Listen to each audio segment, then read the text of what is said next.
coming up. And another example would be Galahad, who brings the Grail home. So he, as it were, like in Kabbalah terms, would move into the Godhead, so Iketer, and he, as a bodhisattva, returning back to the source, like in Buddhism, his earthly job is done, and he reunites with the source where he came from in the first place. So these are different examples of our own soul and what to do when we are at that particular moment in life where we offer ourselves up to the divine, and we know exactly what we came to do here. And it can be anything. These are just a few examples, you see. Exactly. It can have to do with your position in life as a member of a family, or in your company, or whatever it is. It may be directly spiritually related, or much more social or political. But whatever it is, each person will know at that very moment that this And is I think, what I came to.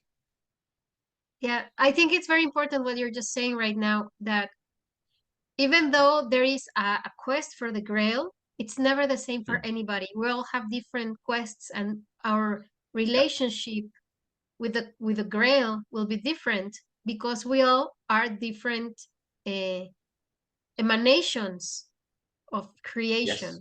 Nobody is exactly the same as any other. Like, we can find that we have things in common, but we are all so different. We're different facets of God that we cannot expect to follow the same path as others. And if we try to do that, it's going to just bring us unhappiness because it's not what we're meant to do. Yeah.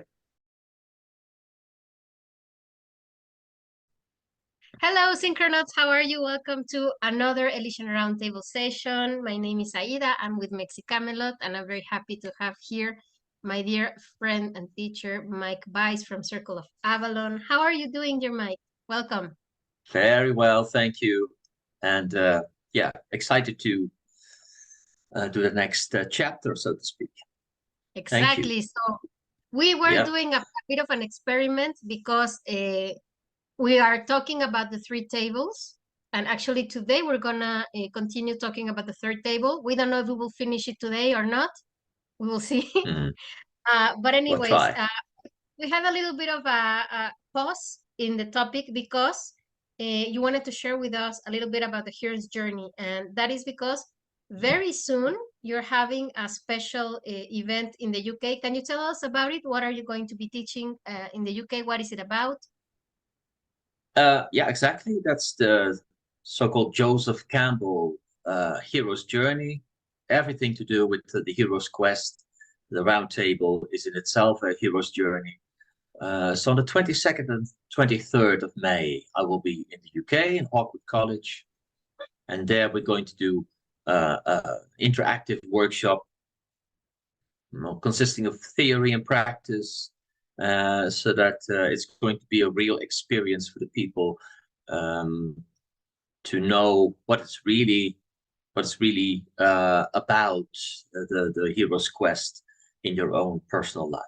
So that's what we're going to do. And it's going to be a very practical course, correct? Very much. Yeah, little meditations, rituals. Yeah. Excuse me.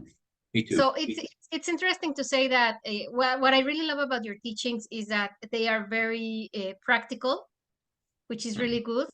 And so it's not just going through the whole story or what we talked about in the past few programs, like what is the hero's journey, where it comes from, and what are the important parts of that hero's journey, and not just see it as mythology, but also seeing it like how we as humans, we go through some of these processes and how we can use this blueprint to navigate better the challenges that we go through. And I think that is very interesting because the way that you're integrating that with also the myths of the round table and Kabbalah, obviously, it gives the student or the attendee really interesting ways to integrate that and to have a very Yeah, magic experience all in all, no? Because we were that's it. talking before recording, Mike and I was telling him of my very own hero adventures, and sometimes they seem to be very very dark and very like there's nothing magical about it. It's all just very human and very heavy, but at the same time there is magic behind what we're going through if we know where to look and what to Mm, look. So I think it's important, all the work that we have been doing here with our programs, with the Elysian Roundtable, to be giving people other points of view on how we can live our experiences, our human experiences, connecting with the divine, and then give it a purpose and give it a yes, different kind of understanding and gain some wisdom from it. And also, I think that's something that is sure. very, very important and very interesting is that from our own experiences, we can help others who are going through similar experiences or similar, Mm, trials. And we're all going together, no, as a group, as companions of the light. So if anybody has any questions for Mike, as you very well know, they can contact Mike directly. You can leave also your mm, comments and messages here in our videos, be on YouTube or on Facebook.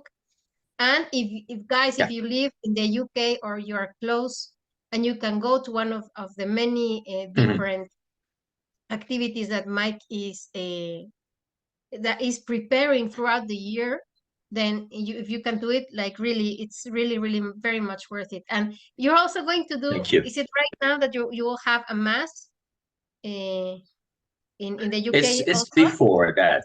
Yeah, yeah. So Okay, before okay. Hawkwood College on the 22nd, 23rd of May, I'm going to Mhm. be in Glastonbury, of all places, with a very old dear friend of mine and a fellow priest.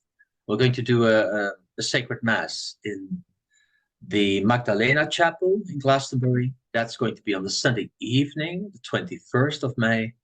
It's going to be quite a special liturgy because it is like a dialogue between Christ and Mary Magdalene. So quite a unique thing there. Yes, Exactly. exactly. And can you tell us who is coming with you? Because when you told me, I was so like happy. I was like, oh, one day I hope that I will be able to attend Oh, one of them. But yeah, yeah. can you share with For the people who know him, especially within the field of the Western esoteric tradition, the mysteries over there, especially from the British Isles, there are some well-known teachers, and one of them is David Goddard, who is the founder of the Rising Phoenix Foundation, teaching Mhm. Kabbalah, uh, magic of angels, alchemy, and swords, and is a very experienced priest bishop coming from the liberal Catholic Church. So, and he was my um, initiating bishop, so I know him quite well, and Yeah. it's beautiful and an honor to do that together. Exactly. Yeah. Yes, he's also a great teacher, and I've come to know him because some of his books have been translated to Spanish. And actually, Mm. he's also a very big reference in terms of all of these topics of Kabbalah and the Round Table. So it's really nice to see that Yeah. you guys are coming together to celebrate this very particular mass. So if anybody can go join, ask Mike how you can be a part of this, and it's just like it's very magical because when two teachers come together and share, it's very special. Like it's a kind of a different energy as well, and to Mm. be able to be in contact with the teachers of the tradition that are in such a lineage as you are, and also David Goddard is, it's like it's Mm. really a very special occasion. So that's why I wanted to let people know that you're doing this. Exactly. Well, we're going to try. We're going to do our best. Exactly. Yeah. Yeah, I'm sure it will be very, very Uh, special, quite magical. mm. All right, so let's move on to our presentation. So we're Yes, talking please. right now about the third table. So in our last episode, talking about the three tables, we finished talking Mm. about the second table, and so I'm gonna move on to just really quick reference. If you can just tell us where each table is, and then we can move on to the third table, dear Mike. Yeah, based on? it's quite simple. You see there, dear viewers and listeners, you see these 3 concentric circles within the tree of life. The lowest is represented by 1 table. It's a table of Camelot and the sphere of action. And then we have the second one, which is that one, a circle. So that's a table in this story. The table of the Grail and the sphere of growth. So from action to growth, because of the level of consciousness there. And then we are now moving gradually into that last or highest sphere, deepest sphere of transformation, and the table of the Last Supper. And by some, it's also called the table of Melchizedek, which is, in the Judeo-Christian, but also with references to the Western esoteric tradition. It is that priest from heaven who initiates Abraham, and is actually the big initiator after all the temples and lodges within the Western esoteric tradition.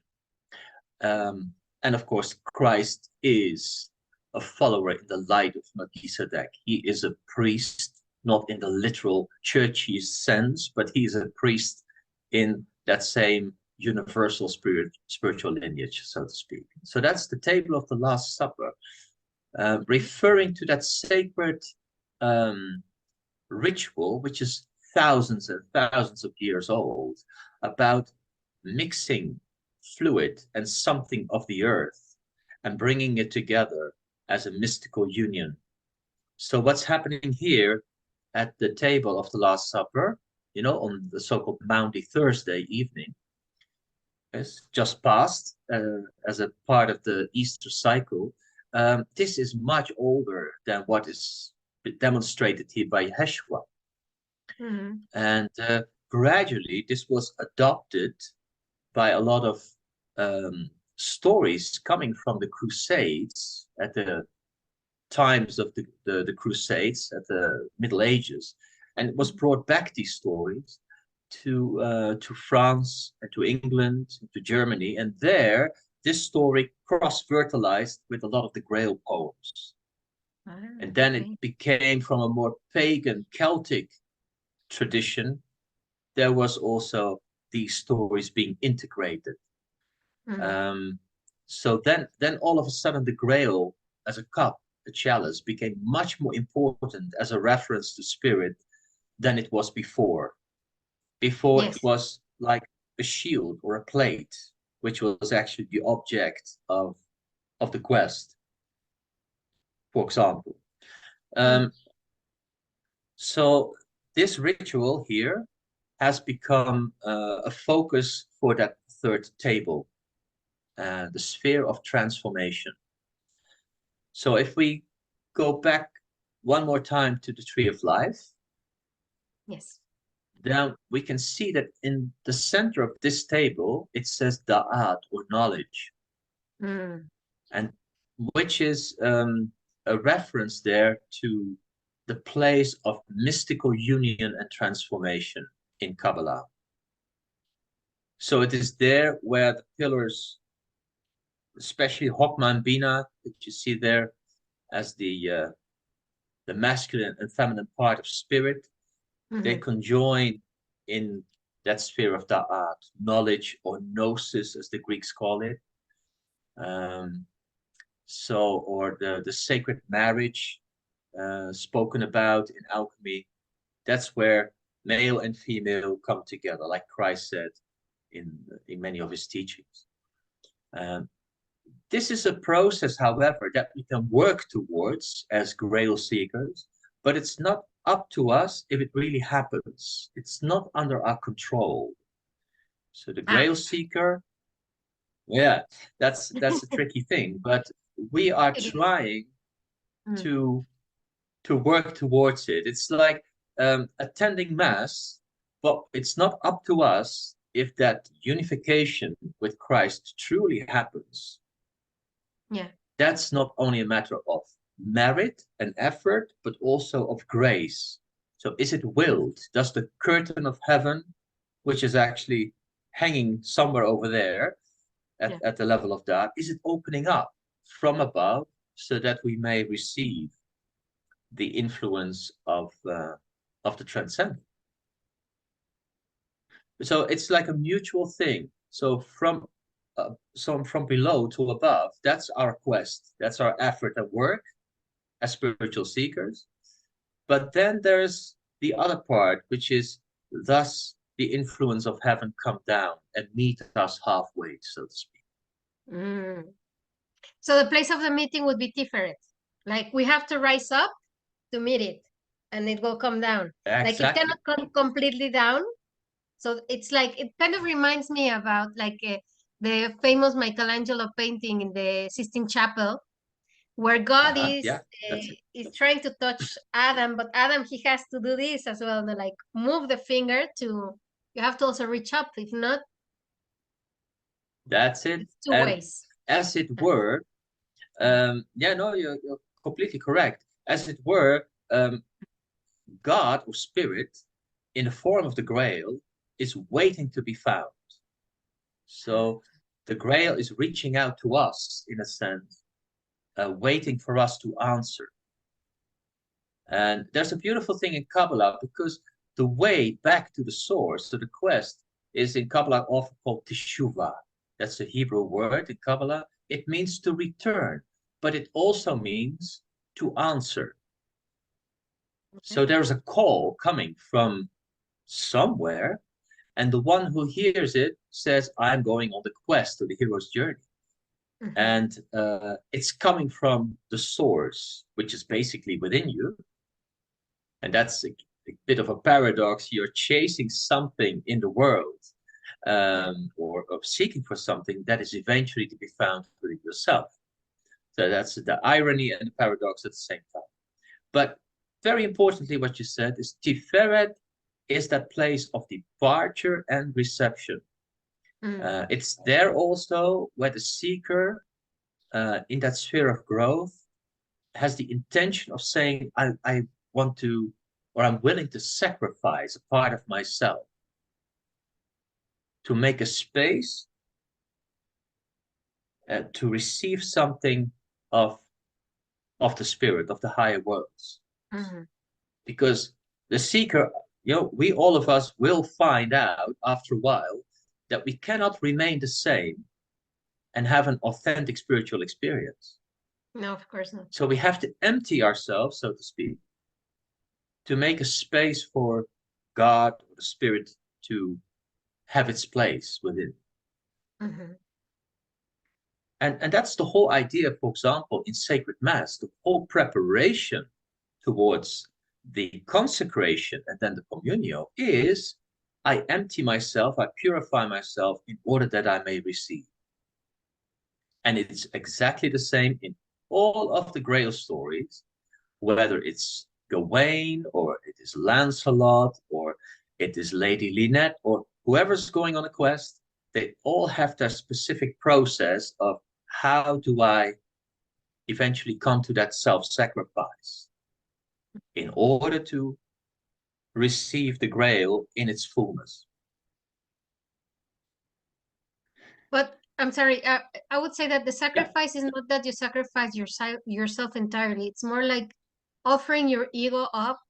Not even entirely a sacrifice. It's more like get to the side, move, so that the divine can come in you, inside of you, and guide you. Still having that ego there, serving its purpose, but on the back seat. It's not like the ego is not running the show. You're just moving it to the side to continue its tasks, but being really inspired by the divine to move in the world. No? Very much. Yes, exactly. It's not a matter of losing yourself, but in the old days, in the old temple traditions, there were animal sacrifices, for example. Yeah. But if we would still do that, to offer a chicken or a goat, it wouldn't mean much, maybe, to our psyche. So what it now needs in these times is to say, what can I offer up in a sense of to sublimate a lower part of myself, like in Kundalini yoga, and to purify that part of myself so that it becomes a receptacle for a higher truth. And the ego is part of it. So not losing the ego, but purifying it in that sense. Yeah. If that is clear enough for Yes. you and for the listeners. Yeah. Yes, it makes a lot of sense. Mhm. So let us move on to the next picture, please. That one. Yeah. And then in each of the spheres, the tables, we had a kind of seat or throne. And so at that place that we just saw, the Da'at, at the center of the sphere of transformation, or the table of the Last Supper, there is a place, a center, which is like a seat. And in the tradition, it's called the seat perilous. Okay. Or the chair of the chosen one. A lot of these companions of the round table are ambitious and they want to sit there. Some are, in the, well, that they want to be the chosen one. Some of them are a bit delusional, or they think that they have earned it. Like, for example, our friend Percival, who is like sometimes a reckless youth, and he thinks this is my place to be in. And but it's not for nothing that its name is called perilous, because it's always empty, and it is promised to the one who is the true Grail seeker, or the Grail guardian in the end. Okay. Almost like a Christ figure. So he or she is the perfect one at the table round. Yes. Wow. And if not, well, in the case of Percival, as an example, he sat in the chair, despite all the warnings. And then what happened? There was like an earthquake, and the floor split open, and the chair was like taken by the chasm deep inside of the earth, and they could just in time, pluck away Percival from that place. Otherwise, he would have fallen in as well. That's just one example. And of course, it's a metaphor for something in our times here, is that there's a place and time for us to be at that very extraordinary, peaceful, and divine center. But we have to gradually and very diligently grow to that place within ourselves. And like they say in Kabbalah, it's not without danger to be there. There has to be a very, very thorough preparation, psychological, also physical preparation to be there. Yes. Excuse me. So eventually it is Galahad, the perfect knight, the son of Sir Lancelot and Lady of Carbonek, who can sit in that chair. He's like the Christ-born, the perfect knight, and he can sit in that chair. So that's something coming straight out of the round table mythos, and we can place it perfectly there on the tree. And in any work or meditation, it is often in Da'at that we can sit maybe for a moment, but it's a very unstable place for us to be in. You can be in that profound peace for a moment, and then we're out again because of thoughts coming up or whatever it is. And the same goes not only for meditation, but also in daily life.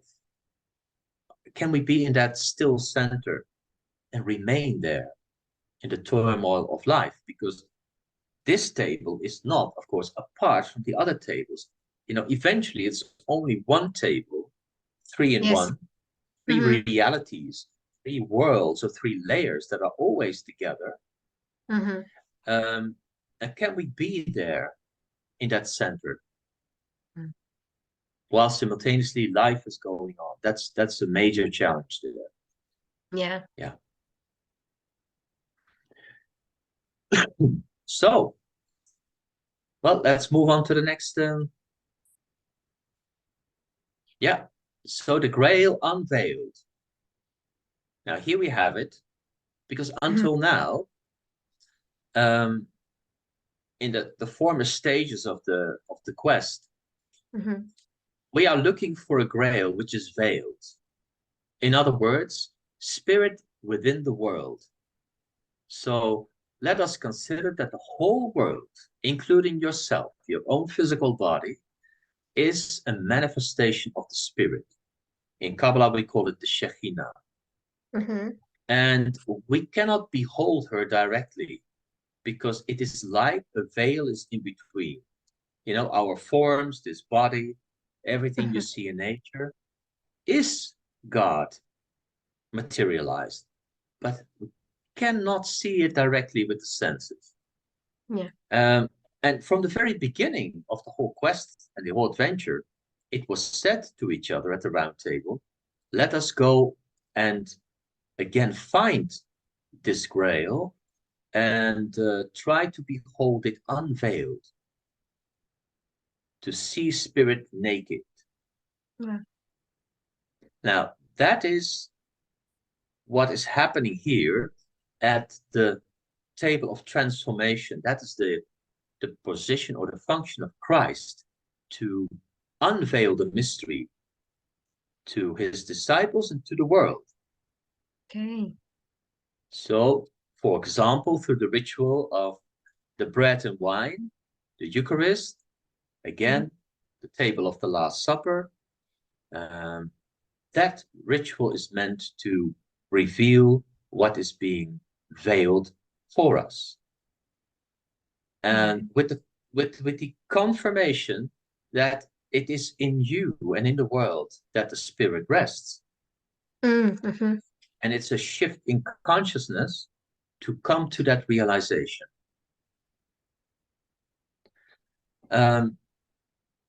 So the grail is a reference. It's not literally that we see a grail when the veil is lifted, so to speak, before our eyes. Mm-hmm.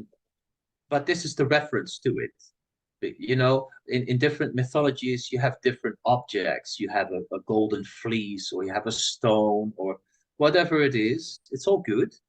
Mm-hmm. And in this particular case, it's a grail. And for Okay. some people, it's the body of Christ, for example.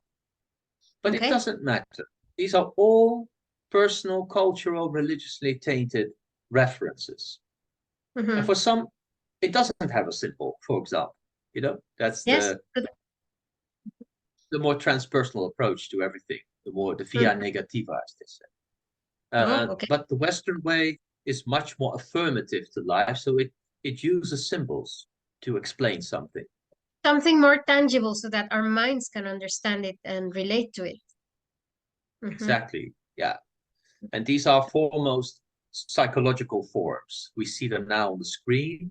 We can have a physical cup to represent it, like an altar. That's all good. But they're Mm-hmm. all reference to the essential spiritual meaning behind it. Mm-hmm. So it should only lead to the direct experience of this thing. Yeah.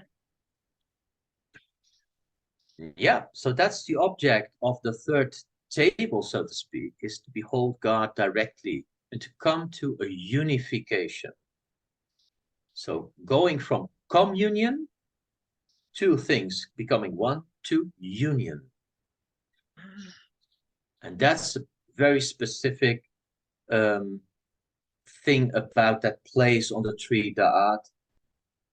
That's the direct experience where being and becoming flow together as one. Hokmah and Bina, the father and mother, they Come to. become one being. That's why sometimes they call Da'at the child of the father and the mother, Hokmah and Bina. Yeah, that's a good Yeah, idea. so yeah, let's go back here. So can you, Mike, could you be so kind as to explain to us what is the difference between being and becoming? Because probably many people don't really know what is the difference between these two. Yes. Well, very briefly, if we start at Keter, which is the crown of creation, Mhm. which is not this nor that, it's not male or female, it's the unity. So Yes. there, in that unity, is resting the being and becoming, but it's of a transcendent nature. Okay. But when that one becomes the two in Hokmah, it becomes beingness. And in the third, in Bina, in the feminine part of spirit, it becomes the becoming. So Hokmah and Bina together are the being and the becoming within the universe. Now, this happens to us all the time. You know, for example, we are biological creatures. This is an animal body. And Mhm. throughout life, it is becoming all the time through eating and through the different processes in the cells. At the same time, it is a beingness that is developing from moment to moment. The same happens within the psyche. We grow, we mature from infancy, etc., to old age. That's a becoming. That's a manifestation through time and space. And every moment that we are aware of that becoming, that's the being aspect of it. Okay. You see? And it seems to be that it's a duality. So that or I am being or I am becoming. But Mhm. can they somehow flow together so that I am not only the emptiness of behind the becoming, the being, but I'm also the becoming itself? Mhm. This is also in Buddhism, the dualistic idea behind emptiness, space, and the fullness of it. Mhm. And what is said in Kabbalah is, well, the secret behind it is and can be both at the same time. Yeah, it makes sense. It's like being is the essence of who we are, and becoming Mm-hmm. is the transformation we go through as we are experiencing our incarnations. So it's like Yes, there, I mean, you're still you, but at the same time, you cannot say that you are the same person you were a year ago, that you were 5 years ago, 20 years ago. There is I mean, there is something within you that never changes, which could be the being. But what has changed, what has matured, what has grown is part of that yeah, becoming. You're changing. yes, It also makes me think about we as humans, no? We are born like babies, but we become suddenly a child, and then a teenager, and then a grown adult, and then exactly. That's it. for some people a mother, a father. So that those are like processes of growth, experience, and change that Yes, it makes me think about like a video game, maybe, no? Like you start going up levels and then you get new armors and stuff, but you're still you. No, I don't know if this makes any sense, but no, no, no. It makes perfect sense. I mean, that's the whole passing show of existence, and yeah. the real thing that doesn't change. That's the uniqueness in Keter, in the crown. Mm, So the beingness of Hokmah is the state of being from moment to moment, from age mhm, to age. And you can okay, say, now I am this. I have become, and now I am this. mhm, But behind that, there is still this idea of an unwavering, unchanging point of uniqueness and oneness. And that is Keter. It doesn't okay, change. It is okay. only one being. Now, Uh-huh. that is very difficult for us to grasp. But going back to Da'at knowledge, Mhm, that's a place within existence. That's the mystical realization of Keter within existence. So there we realize I am that unchanging being within the interplay of being and becoming. I am and I will be. You know, I am and I become all the time. And yet I remain the same. That seems to be like a completely not unified possibility, but it is. And it is, you cannot explain it. You cannot by the rational mind say, you know, I'm going to explain you how this works. No, that's the uniqueness of the art. You can only experience it yourself. Otherwise, it will not happen. That's the gnosis. It's knowing without knowing. Mm-hmm. Yeah, through experience, definitely. Yeah, nobody can tell you how after you know, the communion of the mass, how that really works for you. That's a unique experience at that moment, for example. Yes. So the Grail experience is unique for you. It's very subjective. Yeah. And you know, on a mystical basis, what they say, and what I would say is, you know, it is spirit experience itself through you. So that, yeah, well, the more beautiful, I don't know if we can get it any more beautiful than that, but so the Grail has called you, and now you fall together with the essence of the Grail. So that's again the sacred marriage between the Shekhinah, which is the bride. The bridegroom is the seeker. You know, let's not get confused about that. The bridegroom is an archetype for the seeker, whether you are a male or a female. Yeah. But you're the active masculine part of ourselves who's going in pursuit of it. And our bride, or the feminine part, the Shekhinah, the Grail, is the part that is subtle, wants to be received, and is the spiritual essence. You see the symbolism behind it. Yeah, makes a lot of sense. Yeah. And this can be a moment for anyone. The Grail unveiled can be a split second, and then it vanishes, but it will always be an experience that will last. You know, it marks you. I could imagine it's like there is a before and after, even though, as you say, no, maybe the moment it takes just like a split second, but it transforms you. Definitely, exactly. And so it can be a state of consciousness, and it can be a stage of consciousness. So it can be a prolonged state, but again, we have no control over it. It's up to the source whether this remains with us. Now, this is the idea behind, for example, in Christendom, what it means to be a Christ or an anointed one, or to be a Buddha. It means this is or has become your nature.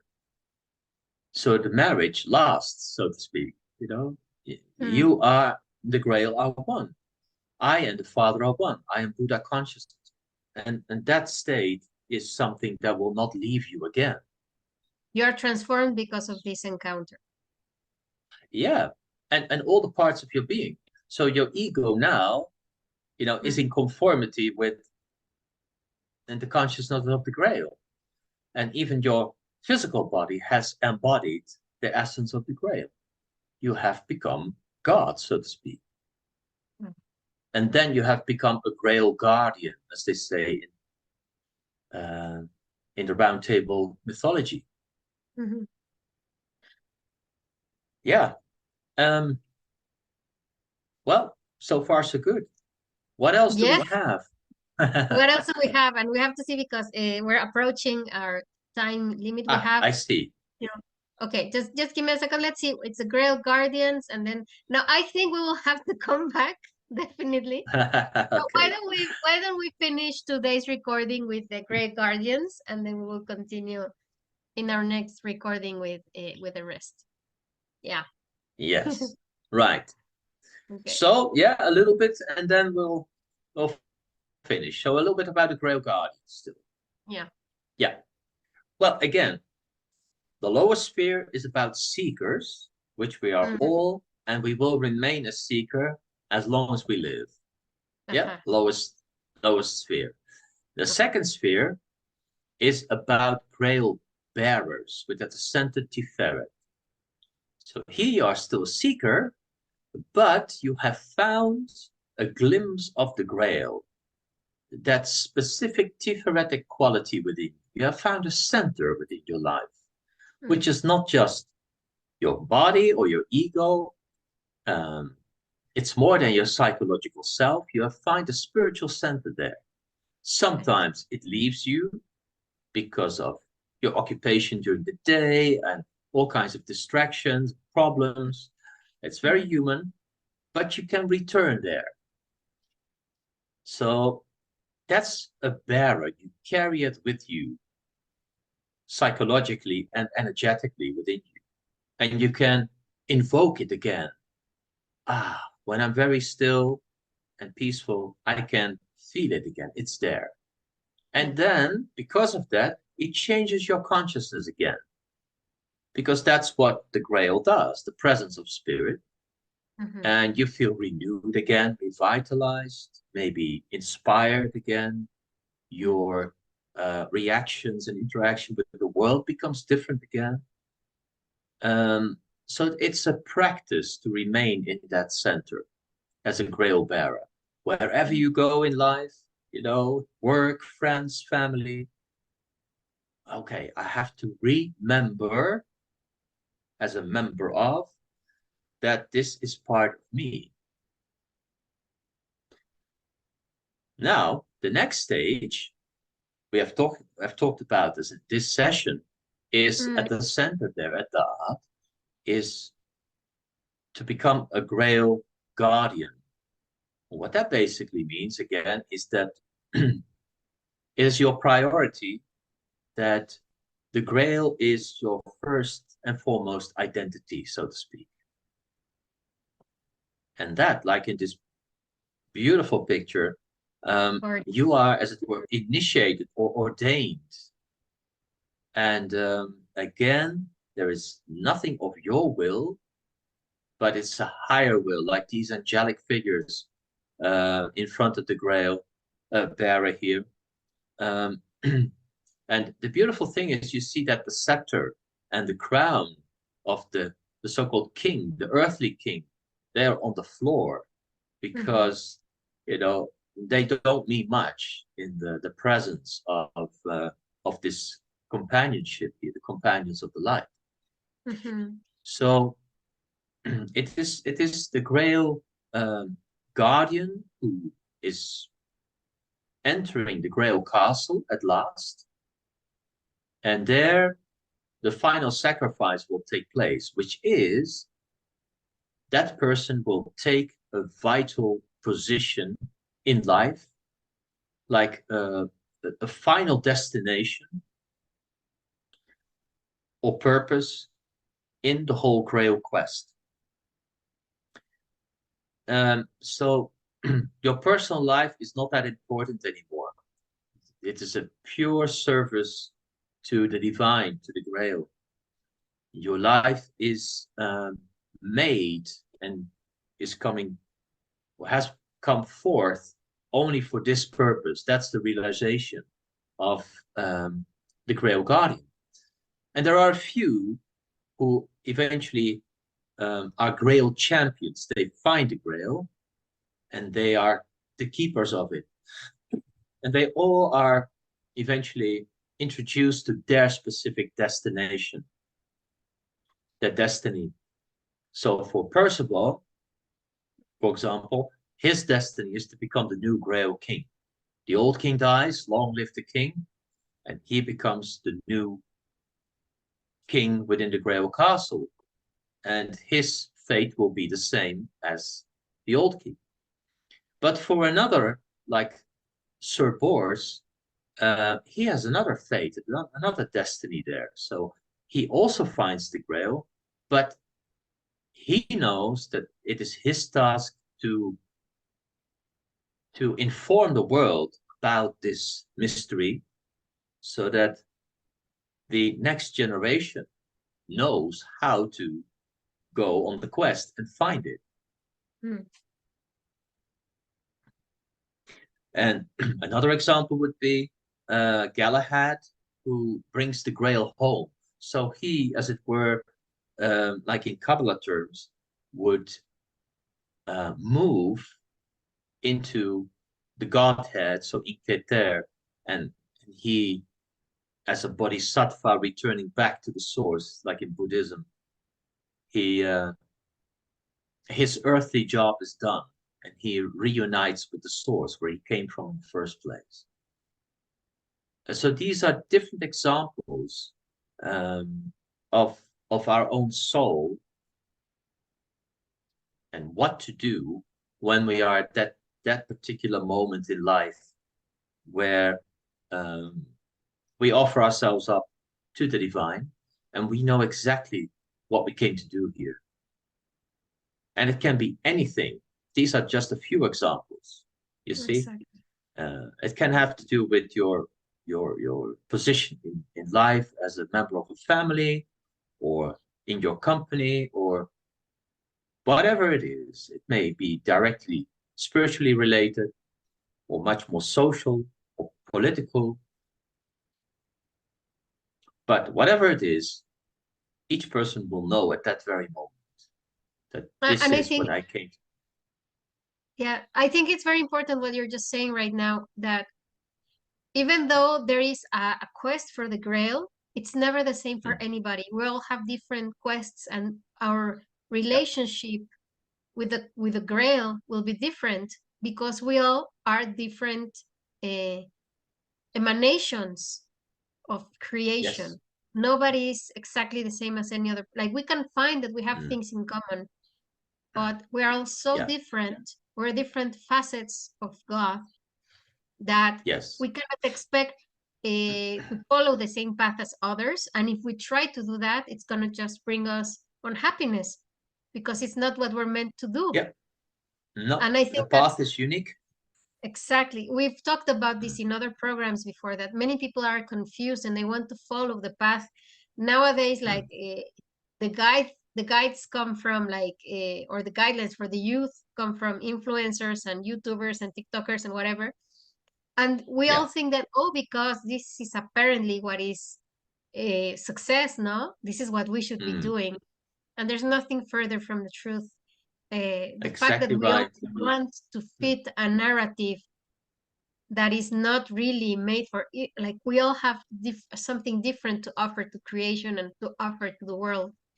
So I think it's a very, very important reminder for everybody who's listening to us, especially those who are parents, not to try to make the children follow a certain path, but rather let them listen to their hearts and their own spirits, and so that they can figure out what their quest is, and then empower them to go and find that personal grail. And the same happens to ourselves. Now, maybe we're adults, but we can do the same work for our own selves. Like, it doesn't matter how old you are. You could be 80 years old and just come across this information and say, oh, it might seem that I've wasted my life because I haven't gone for the quest. It's never too late. So long as you are incarnate, you can do something different if you have the awareness. So this is a very good reminder what you're telling us right now. Thank you. Yeah. Well, and that's it. And often we lack, or we grow older, we lack imagination and creativity in life to give shape to our own path. Because we're not very stimulated in our environment, society, to be more creative than what we know, and to become acquainted with the stories, whether it be the Grail, or I know you like, for example, Star Wars, or the Lord of the Rings, or Narnia, whatever story it is, but it stimulates us to become acquainted with the quest and use the imagination and creativity and inspiration to find it again. So, to all our listeners, for example, if you use the Roundtable Quest, just see if you can find one of those, and they are there, of course, stories about one knight or lady, and just look into it and just say, okay, what is the parallel with my life? Because each of these persons, these archetypes, they tell something about you. Yeah. So never follow their the complete path. They tell something about us, and that's the richness of these kinds of myths. It's archetypal work, Yeah. and it's very rich. Yeah. Yes, they are there to inspire us to find our own voice and our own path. But they're just inspiration. It's not Exactly exactly, so. as you were saying, like for me, I love Star Wars, no? But I wouldn't Mhm. say like, oh, I want to be like, because my favorite Jedi is Obi-Wan Kenobi, no? I wouldn't say like, oh, I want to be like him. No, he inspires me. But the truth is, I Mhm. have my own qualities, and operationally, if I try to position myself in that universe, I Yeah. couldn't be like him because I'm not him. I am me. But what Yes. inspires that, no, from these archetypes, from Obi-Wan Kenobi, from Yoda, from Qui-Gon Jinn, even from Darth Vader, because even the dark side, no, sometimes has something to teach us. There are many Very teachable moments. much. So that's the difference. No, we can use them as inspiration, Mhm. as guidelines, as what to do or even what not to do, and Yeah. then find our own voice, I think. I don't know if this makes sense. Exactly. Hmm. Yeah. Well, every authentic story or fairy tale has its dark characters.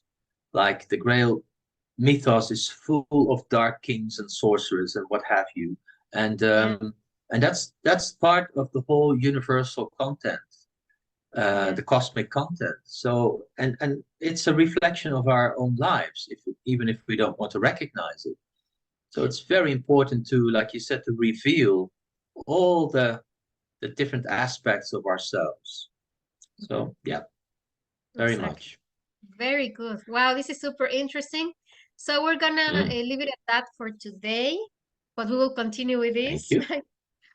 No, I'm super, super excited to see what we're gonna continue talking about this third table. It's very, very interesting. So, um, how are we finishing today's session, Mike? What else would you like to tell us? Just like put the cherry on top of today's cake. Well, I had to think about something at the very beginning when you introduced our program of today, and Mm, is that I got a comment back from um, my editor from Bookshop and Publisher Watkins about the latest manuscript for the uh, book, The Beginner's Guide on Kabbalah, which will be mm, published next year. mm, Um, and he has finished reading like almost the whole manuscript. And one of the most positive things he said, I'm pleasantly surprised that it is on the one hand so profound, and on the other hand, it is so clear. There's no nonsense there. It's very straightforward. He said basically, I never come to a manuscript like this as a beginner's guide. And I told him that's exactly what we in this time, because the book is called, the subtitle is a Kabbalah for the 21st century.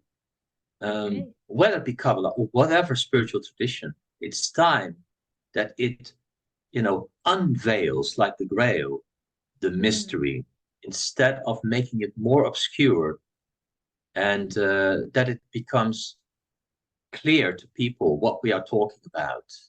yeah. Um, and that's one of the most important things for any teacher or author, wherever you are in the world, whatever Hmm. tradition, that would be the most important thing.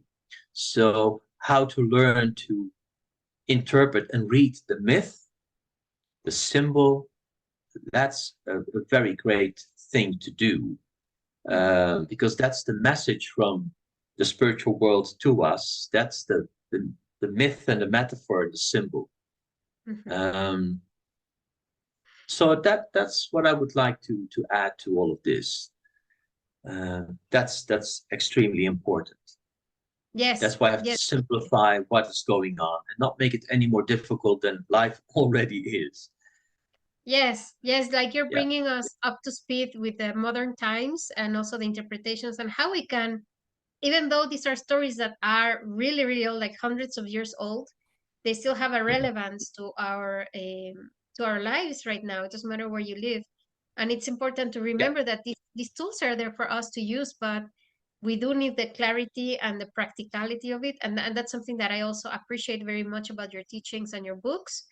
And so it's good that you're mentioning that. I think we're looking forward to when this new book is coming out, so that we can see this approach to Kabbalah from a very, a very, very practical way for people who have no idea what Kabbalah is about, or they're barely listening to what it's about. And there are many tools, and it's so good that we are creating this space. This is one of the many spaces that are available for us to share this information, because for me personally, Kabbalah has, the minute that I started working with Kabbalah, it has transformed my life. And there is much to study, much to learn, and much to discover. So I want to thank you, dear Mike, for sharing your knowledge with us here on Mexxicamelot's channel. My pleasure. And looking forward to the next recording. We don't know where it will be, but don't worry, Synchronauts, just be ready, because it's gonna be really interesting continuing with this third table. And remember, if you have any questions, Mike, how can people reach you on your social media? Facebook, under my name, Mike Bais, or Circle of Avalon, 2 connected pages there. Or look at my website, which is circleofavalon.nl from the Netherlands. Or just write me an email at mikebais@rocketmail.com. Very good. And one way or the other. Yeah. And you're very welcome to contact me. Yes, anytime. We want to hear from you. So either if you're watching us on Facebook, you can leave a comment or any questions for Mike. If you're watching us on YouTube, remember to like and subscribe, and click on the little bell, so that every time we have a new video, you can come out and listen to what we're saying. And it's really my pleasure to be a part of this project, this space where we can share together. And this is for everybody. Like, this is a cosmic party, and we're all invited to it. So we want to hear from you. So thank you so much, dear Mike. Thank you, Synchronauts, and we'll see each other very soon. Take care and see you next time. Very much. Blessings. Bye.